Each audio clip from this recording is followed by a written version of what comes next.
Hello, ladies and gentlemen. My name is Bashar from Riders team. Today we are going to have an interview with Mr. İbrahim Yuşa Çetin, one of the team members of Medipol İrtifa. And we had a competition in May called Brocup drone competition. And Medipol İrtifa is the winner of this competition. And today we're going to discuss with Yuşa about the competition and how did they win this race. So hello İbrahim Yuşa, welcome to the Riders competition talks. Can you please introduce yourself and your team? Yeah, sure. Thank you for having us, Mr. Bashar. I'm İbrahim Yuşa Çetin. I'm a second year computer engineering student at Istanbul Medipol University, and I'm also doing a double major in psychology. Our team captain was İbrahim Taha Gökçe, second year electrical engineering student. Our other team members are Busenur Fidan, also second year electrical engineer, Fatma Büşra Yaman, computer engineering second year, and Resul Mert Mertol, electrical engineer first year. Yes, thank you so much. You are in the first position in the competition as your team. Would like to ask now, how is lockdown going and how did it affect your education and robotics activities here? So you're saying, you said that you are doing a double major with together psychology. How is the education going in lockdown right now?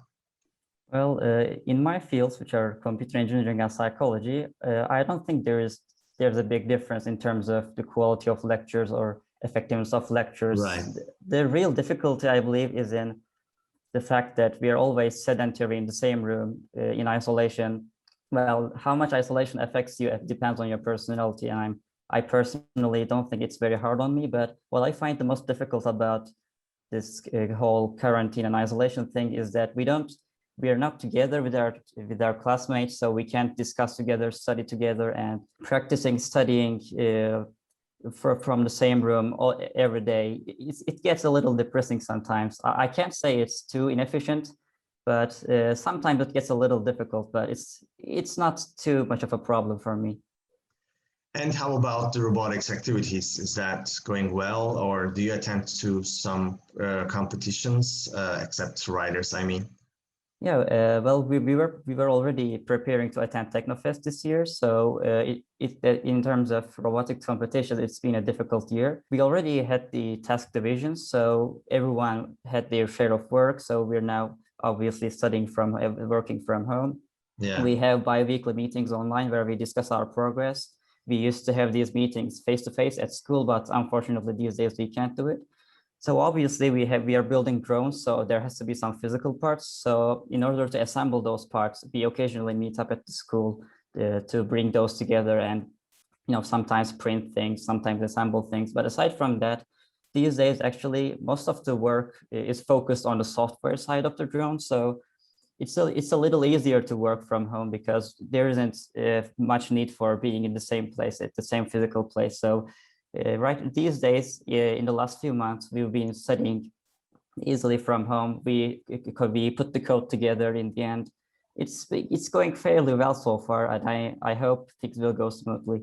Perfect. So you are also a great team, and you divide the task to the team members, and that's why maybe things are going much easier. So I would like to now talk about your competition, and I have a video right now, and I would like to open it in the first place so that the viewers can see about the competition and so on. So, ladies and gentlemen, this was the Brocup competition, and this is a video of the Medipol İrtifa team's race, and they have a great score, which I'm going to share soon. And let me explain the rules here. You need to pass through the gates with the right sequence, and the colors of these gates are describing the angle of the next gate. And if, for example, you see blue, then the next gate is in 45 degrees. If it's yellow, you need to pass through it, and the next gate is straight forward. And if it's red, then you need to turn 90 degrees. and there are green markers. These triangle markers are showing which where the direction of the next gate. So let us now start the race. So it's showing down and it's moving down. And what I'm seeing here is, I mean, it's important to say that this robot is right now, this drone is running autonomously. So there's a code which is running and detecting all the gates and passing through the gates. And this, it is so flawless. I mean, even with a keyboard, I couldn't get your score. That's amazing. I will just mention in a minute how the scoring works. And as you're seeing, this competition, the course has been finished in 40 seconds approximately. The video is starting, so there just 1 second from the beginning and from the end. So they managed, the Medipol İrtifa team managed to finish the competition in 40 seconds. And let me show you the leaderboard and you will understand what I mean. So I'm going to share now the leaderboard screen. The Medipol İrtifa team, the team members that Yuşa has just mentioned, managed to have a score 111.1429. So what is this 111? Let me explain the story behind.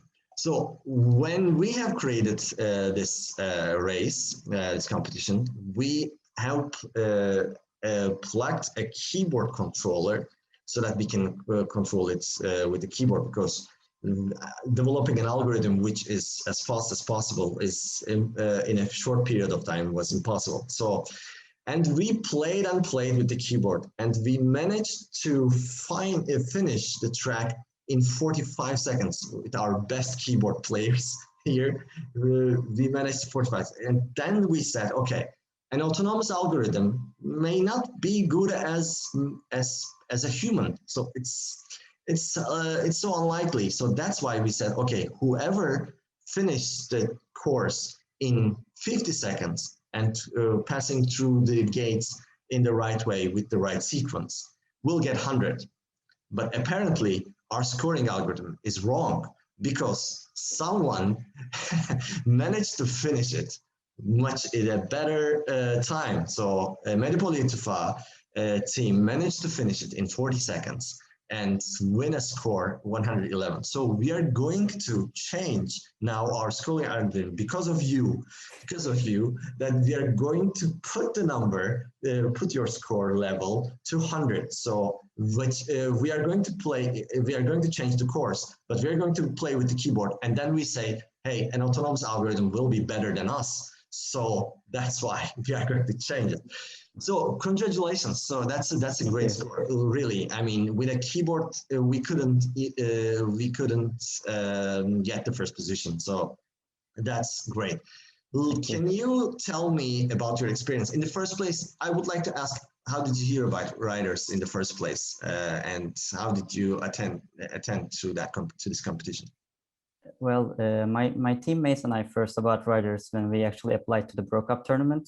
Prior to that, unfortunately, we weren't aware of its existence. But after applying to the Brocup tournament, we found out about it and we logged in immediately to start practicing. Approximately a month prior to the tournament, we started practicing. We made some tests, tried some of the previous competitions as a practice. And that's how we got used to using the Riders platform. Yes, and how was your overall experience starting in the competition?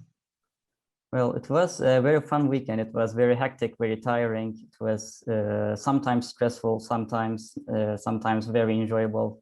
Actually, it was overall very enjoyable, but since it's a competition, at first we were a little bit stressful. We were worried about our scores, etc. But as we started working on it and as things started working out, it started to become very fun. And it was, I think, if I had to summarize the entire weekend in one word, it would be fun. It was a very fun weekend.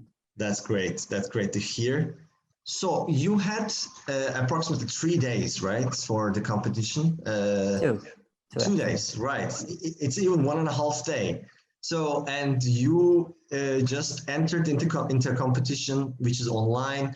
You have no idea about the robot, about the environment, about the editor that you are going to use. How was your experience at the starting point? So, was it difficult or difficult to understand to develop a code? Can you explain that a little more? Sure. Well, as I said earlier, we actually practiced a little bit before the competition, so we were a little bit familiar with the platform. But even when we first opened the platform, it was a relief to see that the editor was based on Visual Studio Code, which is an open source editor that probably most programmers are familiar with. So it was a familiar experience. It was user friendly. It was and what we wanted to do and get started with writing the code. We didn't have much difficulty at first. Of course, there was some time period where we had to get used to the platform, like how publishing works and how we do the simulations, etc. But it was a really short. The barrier of entry was really low, and we were very happy about it. So it was a smooth experience, in my opinion, and my teammates would definitely agree. Yeah. Excellent to hear. And you finished the competition with an impressive result, really. So, what was your approach in this? I mean, I definitely believe that you have some experience in that field because you're as a Medipol İrtifa team, you are developing drones, right? So, and you're working on autonomous drones. And what was your approach to win and to get such a great score? How did you divide the tasks between the team members, for example? Can you explain that a little more? Yeah, sure. Well, we had some of the team members work on the centering algorithms, and some team members on finding the most appropriate speeds and testing the turning ratios, angles, etc.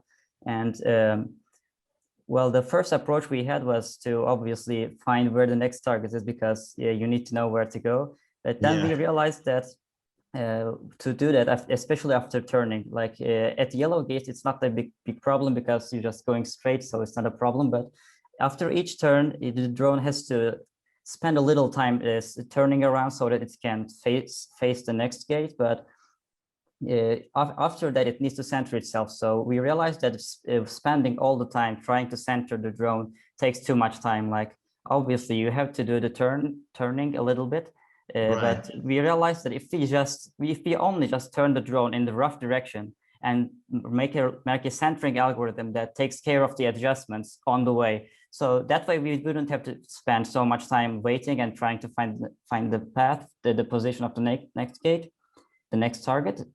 And we could just have the drone find its way while it's going. So in the turns, the drone the drone turns right or left, depending on which the direction it's supposed to turn. And then it immediately starts moving forward, even if it's not exactly centered.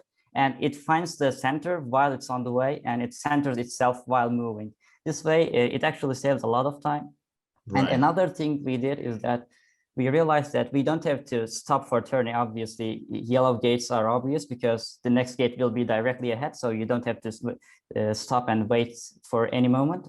So you could just keep going forward. But we actually first made the algorithm based on the color of the gates. So it would ignore the yellow gates to stop. Like, it would just go past the yellow gates, but it would stop at every other gate. But then we realized that some of the blue gates are pointing upward and downward. So we are like, in those cases, the next gate will also be directly ahead, just a little downward or upward. So we also made sure the drone doesn't stop at those gates either. So it keeps going forward and centers again, just adjusts itself. It moves slightly higher or slightly lower. But since the heading will not change, it doesn't have to spend any time remaining stationary and trying to figure out which way to go. This also saved a lot of time, and this was also what enabled us to go above 110.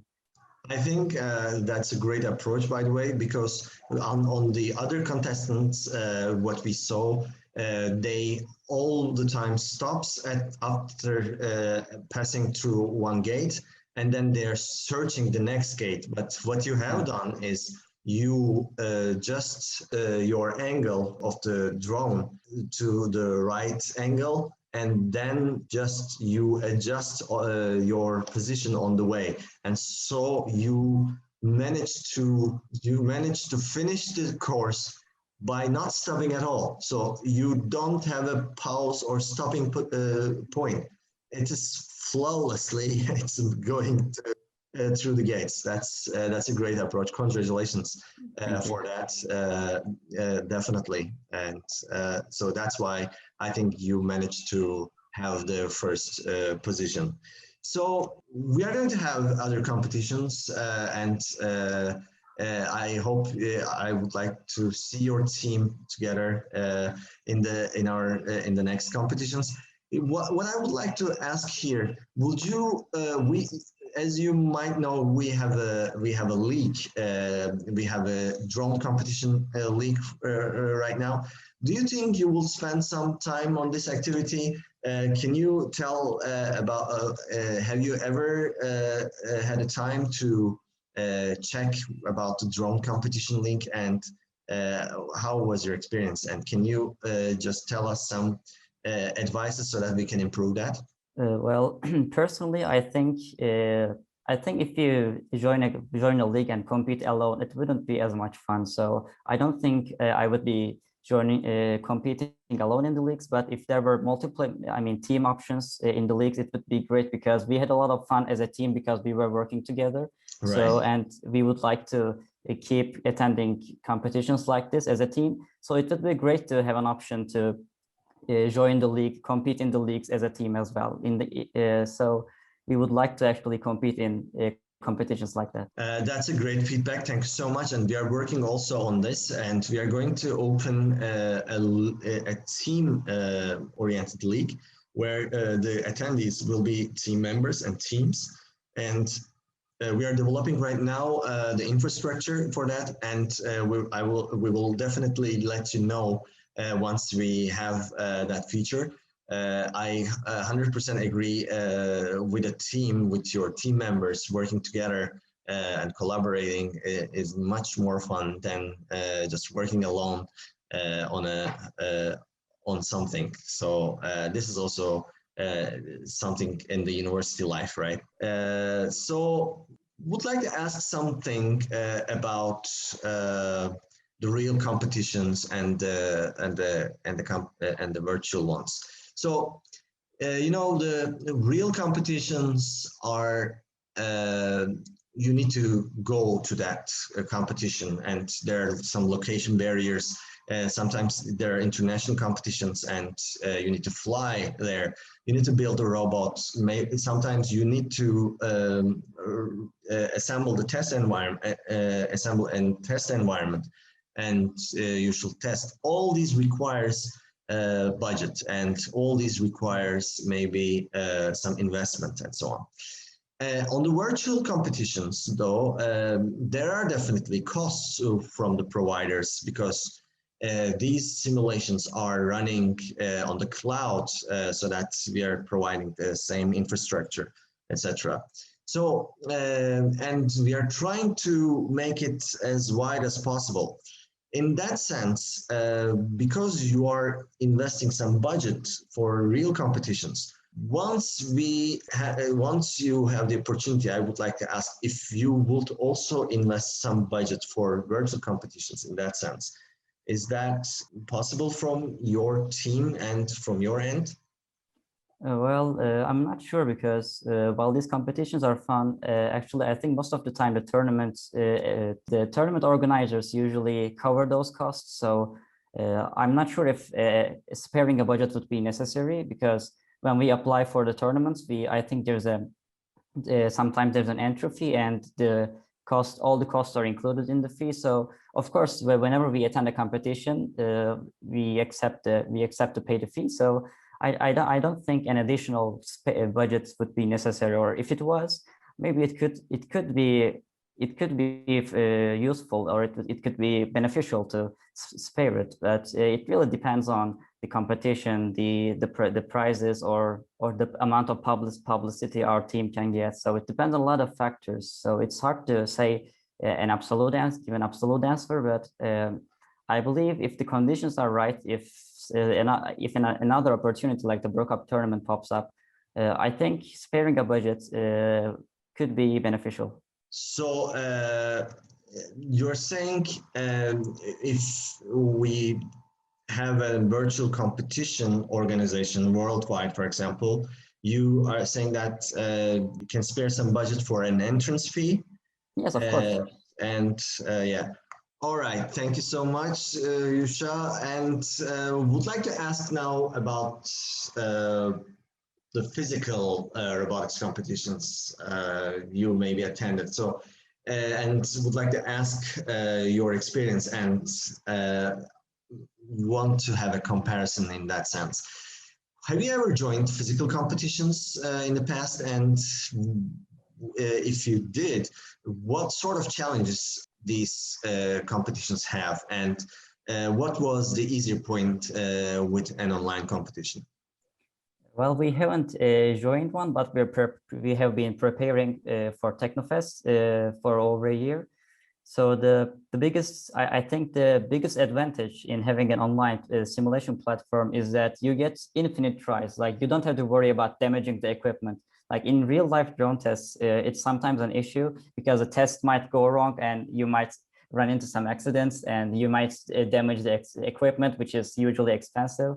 So what's the most comfortable about an online platform is that you can try as much as you want. Like you don't have to worry about breaking your drone, breaking anything from the environment. It's very liberating. And of course, there's also the budget advantage. You don't have to spare any budget for the parts, for the physical equipment, which is usually expensive.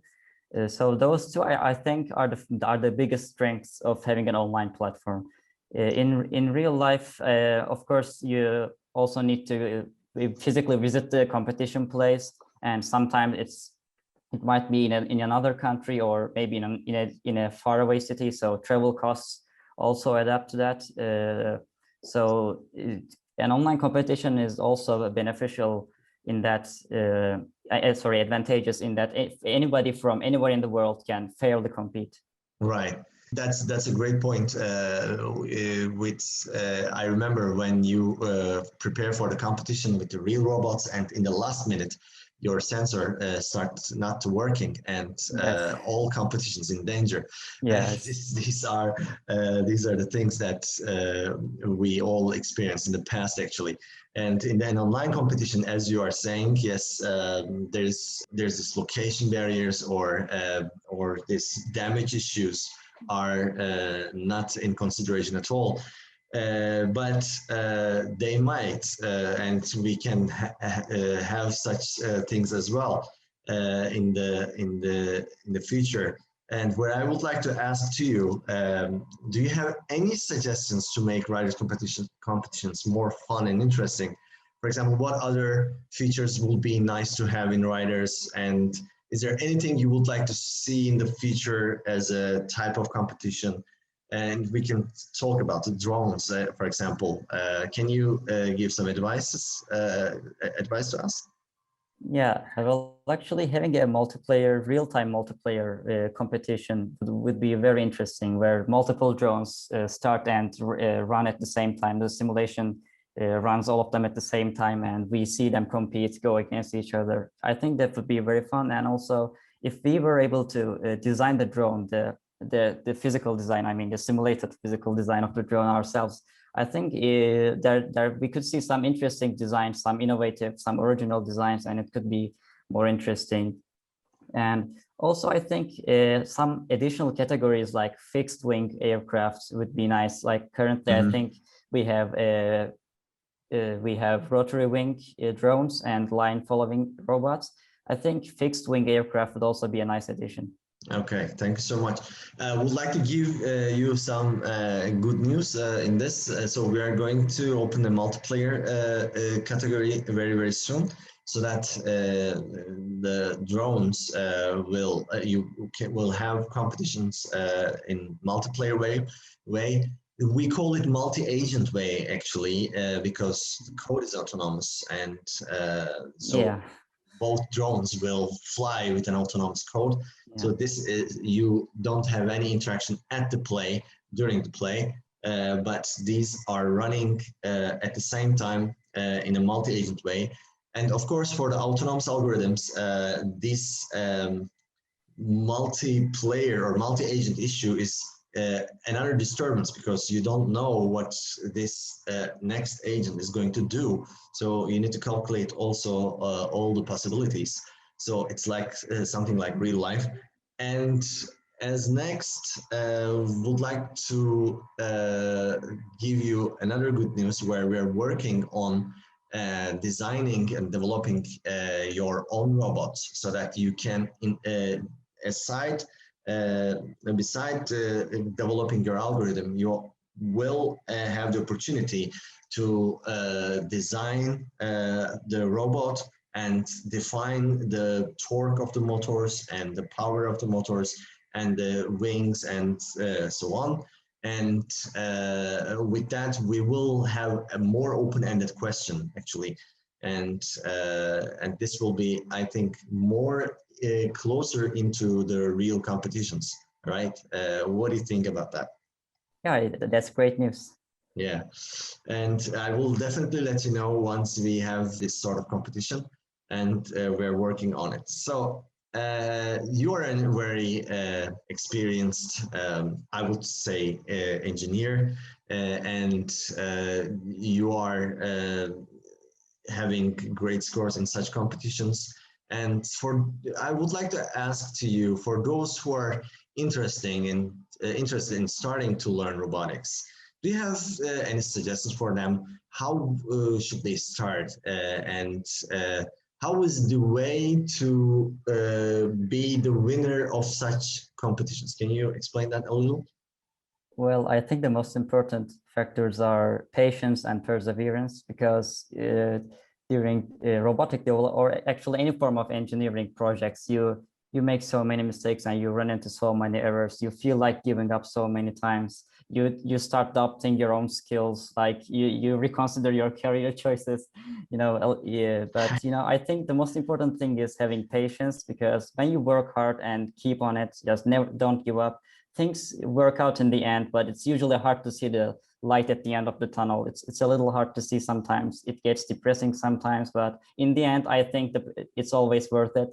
I think patience, I think, is the most important factor, and perseverance, of course. That's a great answer. So there's a pain, right? So Yeah. beginning, because it doesn't work, and then you assume that this is now going to work, but it is not going to work at all, and it's going even much worse sometimes, and you try to understand where is the mistake. So as you described, nothing is getting damaged, and you can understand everything much easier, and you win some time with online and riders. So in that sense, I would like to ask, for someone who's new to robotics and coding, do you think Riders is a good platform in that sense, considering the pain every time you experience in the beginning? Well, since Riders sets up the working environment, I think it might be a good place to start, because you should feel the pain after you start doing your project. So when you're setting up your working environment for robotics development, for example, Rust, there's some, sometimes it can be troubling. Sometimes setting up the environment is difficult. So yeah, if you're a beginner, that might feel overwhelming or discouraging. So right. What I think is great about Riders is that the environment is already set up, so you can just immediately get started with what actually matters, like the part of your code that makes the robots run. So right. you of course, you're going to feel the pain. There is no avoiding that. It's inevitable, but you should at least start feeling the pain after you start working on the project. Like you shouldn't have to, like of course in the future everyone will have to go through those steps, but in the beginning, yes, it's better if you just have a working environment, so that you can start working on the code immediately, and experience the first pain when you're actually doing your project, and not before it, not like when you're trying to set things up and you exactly. before even you get started. after you gain some confidence, everything is much easier, the problems that you confront, right? So that's a great point. And so can we say that is one of the biggest strengths about the Riders platform in that sense? And what do you have something in mind? What are the biggest strengths about the Riders platform? And would you recommend Riders to a friend of yours in that sense?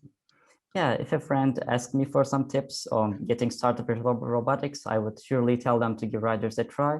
I think, yeah, I think the biggest strength is the ones we already discussed, but there's one more thing I really like, which is the versioning system. Like, I think it's Git based, so you can commit your code, like publish your code and your teammates can sync it. Well, one minor problem we noticed that it was running a little bit slow. It's not too big of an issue, but sometimes it's a little laggy, but it works fine. Right. I think it was also great because multiple people, like all the teammates, can concurrently make edits on the code, and then you can just sync it and everybody is on the same page again. Right. I think that's also a great strength. Thank you so much for the feedback and for your advice.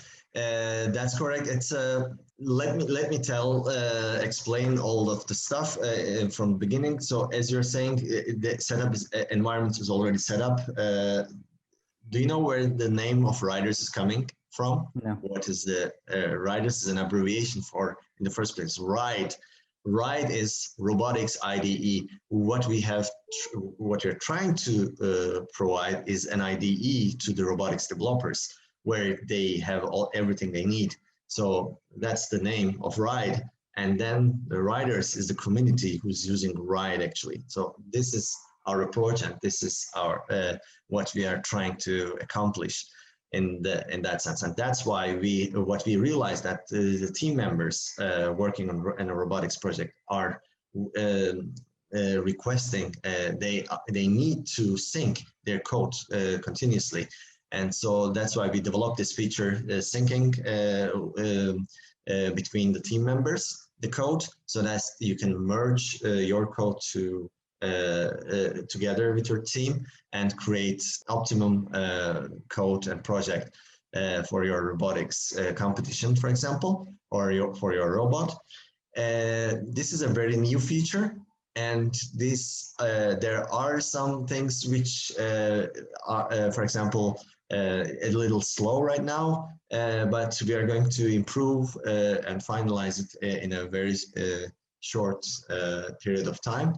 But I think that's a very important thing. What we have always thought about Riders is where this is sort of a GitHub for robotics. And if we really achieve that with those functionalities, I hope we can have people here competing, developing projects all the time.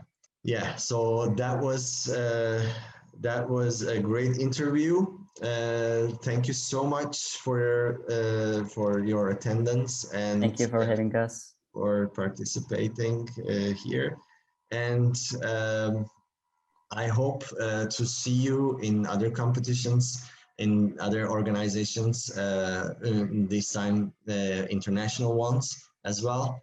And we'll let you know definitely about the new competitions. Thank you very much again, and hope to see you soon. Bye.